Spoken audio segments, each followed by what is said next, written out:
ایک سوال محمد شمیم صاحب کا ہے.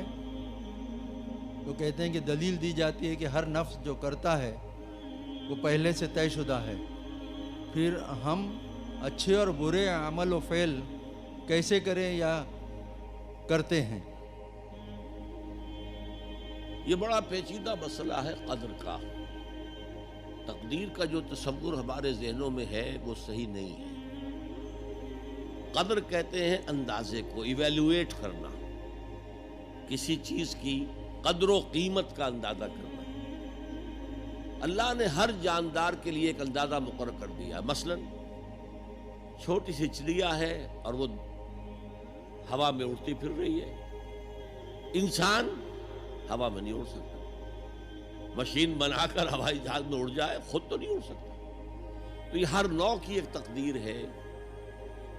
اسی طریقے سے ہر انسان کی بھی کچھ لیمیٹیشنز ہیں.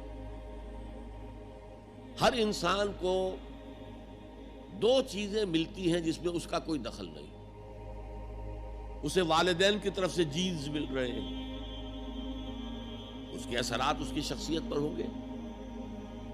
پھر جس ماحول میں اسے پیدا کیا گیا ہے اس ماحول کے اثرات ہوں گے. ان دونوں سے مل کر شاکلہ بنتا ہے. قرآن مجید نے شاکلہ کہا ہے. شاکلہ کہتے ہیں پیٹرن کو. آپ نے لوہے سے کوئی چیز ڈھالنی ہے تو پہلے لکڑی کا پاٹرن بناتے ہیں. ہمارے مصری لوگ پاٹرن کہتے ہیں اس کو. اسے آپ پیٹرن سمجھیے تاکہ اس میں آپ نے لوہا پگھلا کر ڈالا تو اسی کے مطابق ڈھل گیا. تو ہر انسان کا ایک پیٹرن ہے جو اس کے جینز سے اور اس کے انوائرمنٹ سے بنا ہے، اور ہر انسان کا محاسبہ اسی اعتبار سے ہوگا.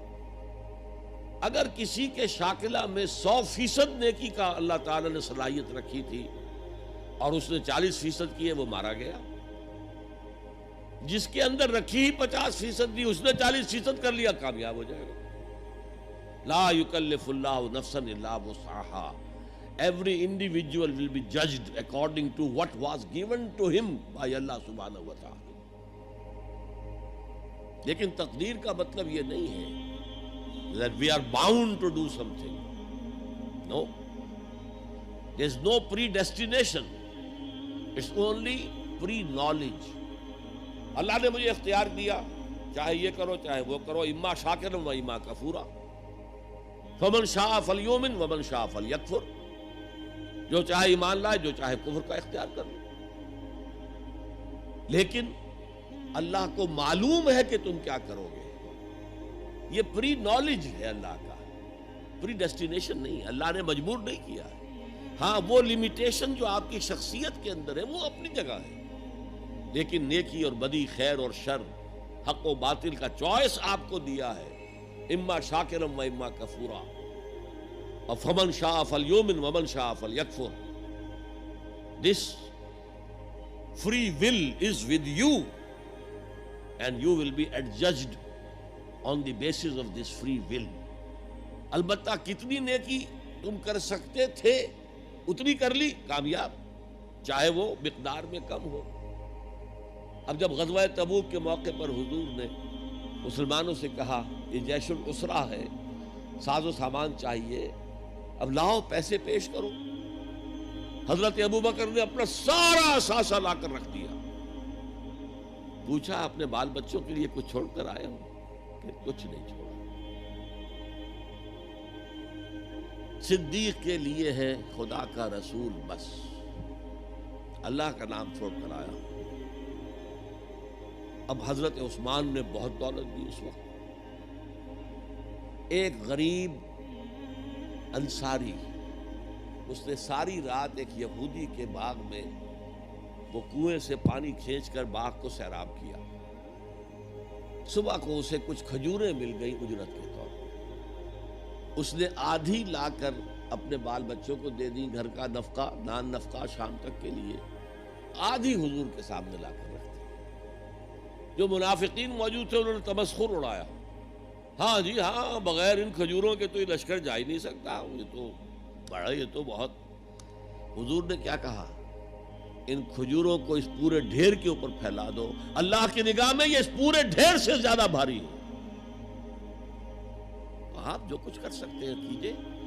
اللہ تعالیٰ کی لاٹھی اندھے کی لاٹھی نہیں ہے جو برابر چلے سب پر، بلکہ ایوری انڈیویجول اس کے علیحدہ علیحدہ حساب ہوگا۔ اللہ کا کمپیوٹر بہت بڑا ہے، بہت بڑا ہے، بہت بڑا ہے، وہ ہر ایک کی قدر و قیمت کا تعین کر لے گا۔ اگلا سوال، آپ نے کہا تھا جس نے قرآن کو جھٹلایا وہ عنقریب خسارے میں ہے، تو قرآن اور حدیث کی کتابیں ہونے کے باوجود بھی ہمارے علماء مسجدوں میں، گھروں میں اور درسوں میں قرآن کی باتیں چھوڑ کر بزرگوں اور اماموں کی کتابیں کثرت سے پڑھتے اور پڑھاتے ہیں۔ کیا ہمارے علماء یہ نہیں جانتے کہ قرآن ہی بخشش کا ذریعہ ہے اور قرآن میں ہی سب فضائل اور مسائل ہیں؟ پھر وہ ایسا کیوں کرتے ہیں؟ تسلی بخش جواب دیں۔ میرے پاس یہ اختیار تو نہیں ہے کہ آپ کی لازماً تسلی کرا دوں، البتہ میں عرض کرتا ہوں علماء کرام کو برا بھلا کہنے کی بجائے اپنے گریبانوں میں جھانکیے۔ آپ خود کیوں نہیں پڑھتے دین کو؟ آپ نے ڈاکٹری پڑھی، آپ نے انجینئرنگ پڑھی، آپ نے MBA کیا، آپ نے کمپیوٹر سائنس کے اندر MSc کیا، آپ کیوں نہیں پڑھتے؟ آپ نے یہ مولوی پروفیشن کریٹ کیوں کیا ہے؟ اسلام میں کوئی مولوی پروفیشن نہیں ہے۔ اسلام میں نہ پاپائیت ہے نہ برہمنیت ہے۔ ہر مسلمان کو اس قابل ہونا چاہیے کہ نماز پڑھائے، ہر مسلمان کو اس قابل ہونا چاہیے اپنی بیٹی کا نکاح خود پڑھائے، ہر مسلمان کو اس قابل ہونا چاہیے کہ اپنے باپ کا جنازہ خود پڑھائے۔ جو دعا اس کے دل کی گہرائی سے نکلے گی وہ کسی عالم دین کے دل سے نکل سکتی ہے۔ تو اصل میں ہم نے اختیار کیا دنیاوی تعلیم، جس میں پیسہ ہے، جس میں عزت ہے، جس میں گلیمر ہے، جس میں اونچے کیریئر ہیں، اور ہم نے باقی کام چھوڑ دیا ہے علماء کے، تو پھر ان پر تنقید کرتے ہیں۔ لہذا اپنے گریبانوں میں جھانکیے، پانی ہمارے اندر بڑھتا ہے۔